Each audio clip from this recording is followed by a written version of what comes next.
فجعلناها نكالا لما بين يديها وما خلفها وموعظة للمتقين۔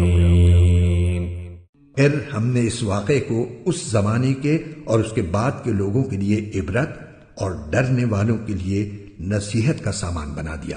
وَإِذْ قَالَ مُوسَى لِقَوْمِهِ إِنَّ اللَّهَ يَأْمُرُكُمْ أَن تَذْبَحُوا بَقَرَةً قَالُوا أَتَتَّخِذُنَا هُزُوًا قَالَ أَعُوذُ بِاللَّهِ أَنْ أَكُونَ مِنَ الْجَاهِلِينَ۔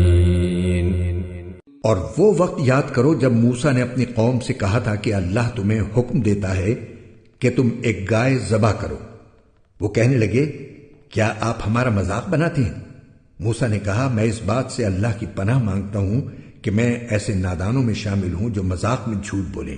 قالوا ادع لنا ربك يبين لنا ما هي قال إنه يقول إنها بقرة لا فارض ولا بكر عوان بين ذلك فافعلوا ما تؤمرون۔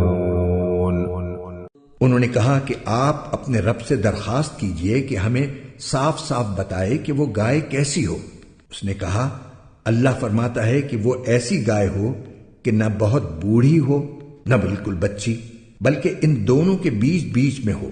بس اب جو حکم تمہیں دیا گیا ہے اس پر عمل کر لو۔ قالوا ادع لنا ربك يبين لنا ما لونها قال إنه يقول إنها بقرة صفراء فاقع لونها تسر الناظرين۔ کہنے لگے آپ اپنے رب سے درخواست کیجئے کہ ہمیں صاف صاف بتائے کہ اس کا رنگ کیسا ہو۔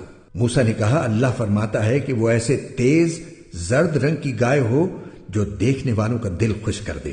قالوا ادع لنا ربك يبين لنا ما هي إن البقرة شابه علينا وإنا إن شاء الله لمهتدون۔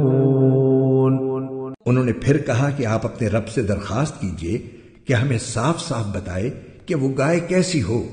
اس گائے نے تو ہمیں شبے میں ڈال دیا ہے اور اللہ نے چاہا تو ہم ضرور اس کا پتہ لگا لیں گے۔